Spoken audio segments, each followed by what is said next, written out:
Well, welcome to question 52 of the Secunda Secundae. The topic for this lecture is the gift of counsel, and I am Dr. Thibault. When we're looking at the gift of counsel, it's within the context of the virtue of prudence. So we've looked at prudence in itself, we've looked at the parts of prudence, now we finally have moved on to its corresponding gift, which is counsel. We will then move on to vices and precepts. So counsel as a gift of the Holy Spirit. This is a very important aspect of this gift of prudence, because prudence, up to this point, we've considered what we can do in order to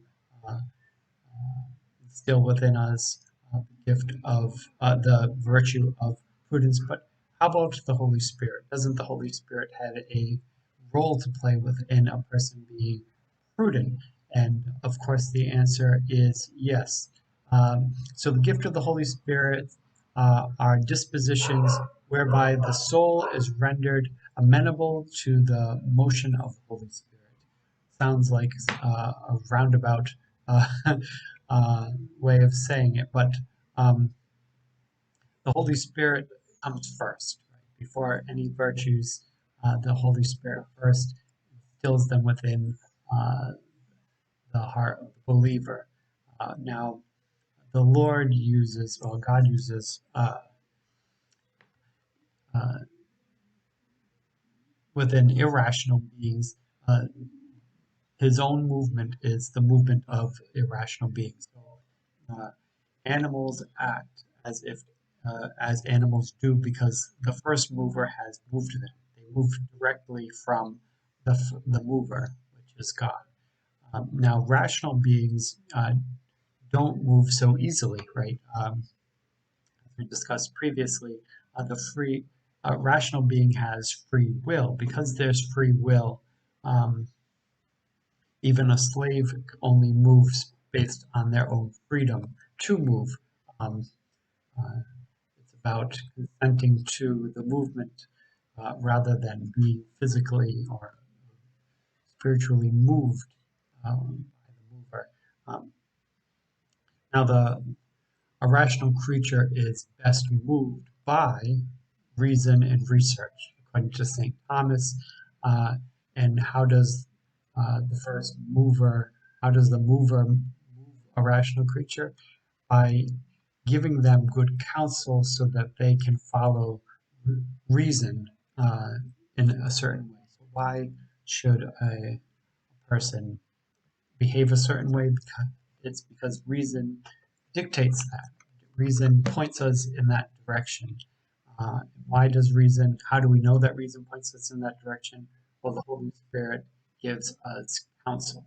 Now, this is different than good counsel, which we looked at in question 51 when we were looking at the potential parts of prudence. We considered eubolia, which the Greek term that meant disposition for good counsel. This is not eubolia, in the Latin, but concilium. Counsel, in this sense, is concilium, universal. You never see the eubolia being referred to as the gift of the Holy Spirit. It is strictly concilium. The Holy Spirit moves rational creatures by way of counsel. I've already said that. And it works with eubolia. So the virtue of eubolia is to be disposed to good counsel. Now, this is the Holy Spirit being the good counsel, right? So directing the person in the right direction. First, people have to be disposed to follow the Holy Spirit, and then one does.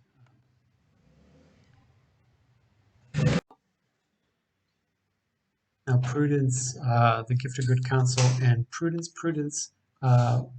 denotes a rectitude of reason, is chiefly perfected and helped through being ruled and moved by the Holy counsel. So prudence and good counsel really go hand in hand. Um, a person cannot be properly prudent without good counsel. Good counsel comes primarily from the Holy Spirit, so they go together. Now, the gift of good counsel perfects prudence. So a person can have some level of prudence from docility or shrewdness, right? A person can get some type of counsel from their own experience or from learning it from others, but it's only to the degree of human reason there, where if we allow the Holy Spirit also to be a counselor, a primary counselor, now you have divine reason in your counsel, and therefore you have a perfection of prudence. It's not simply enough to know what is good in terms of human reason, but divine reason is also important. And a wonderful line from response to objection 3: the mover that is moved moves through being moved. Wonderful line. And in the Latin, it's not that different. It's move, same term. So the mover that is moved moves through being moved. Try to figure that out exactly, but what St. Thomas seems to be talking about is um, the human mind, the intellect, um, is follow reasoned, so is being moved by reason through being moved by the Holy Spirit. Right? So we are reasoning to a human level, but we're being moved through the Holy Spirit to use reason, which is direct all things directing it towards that good and final end, which is that which is prudent. Now, do the gifts of counsel exist in heaven? And now, this is an interesting question. Not everything is asked in this way. The mover is moved in two ways, really, materially alone, if you look at that. A builder finishes a house, and then when the house is finished, the house is no longer being built. So, in that regards, the movement of building is over, right? The act of building is over once it has been built. In that regard, you would say, well, then no, counsel doesn't exist in heaven, because once you've gotten to heaven, you don't need it anymore. Right? Once the house has been built, you don't need the builder anymore. But St. Thomas points out that God is more like one who is the builder materially and formally. The mover does not cease even after the form has been obtained. And an example he gives is the sun lightens the air even after it is lightened. Another one of these wonderful lines, right? Sun, sunrise lightens the sky from darkness. But at noon, it's still lighting the sky, right? It's not lighting the sky from darkness, but if the sun were to disappear, it would no longer be light because the sun is that which lightens the earth materially and formally. The gift of counsel is in the blessed insofar as God preserves in them knowledge that they have and enlightens them in their nascence of what is to be done. This is a good point, probably a good spiritual thing to reflect on that. Why do angels, or why does God need the saints in heaven to have counsel even when they are in heaven? Haven't they already made it? And the answer is, well, they have made it, but they are still being directed while they are in heaven. So how are they directed when they are in heaven? Well, they are directed towards the praise of God. So there's something for them to do when they get there, and also to help the living to get the living to attain what they had attained. So why do they need counsel? Because they're busy. God's putting them to work even in heaven. So even the angels and the saints still need good counsel, because good counsel is being directed by the Holy Spirit, and they are still being directed by the Holy Spirit even when they are in heaven. The last question is prudence, is the gift of counsel connected with the fifth beatitude? Blessed are the merciful, for they will receive mercy.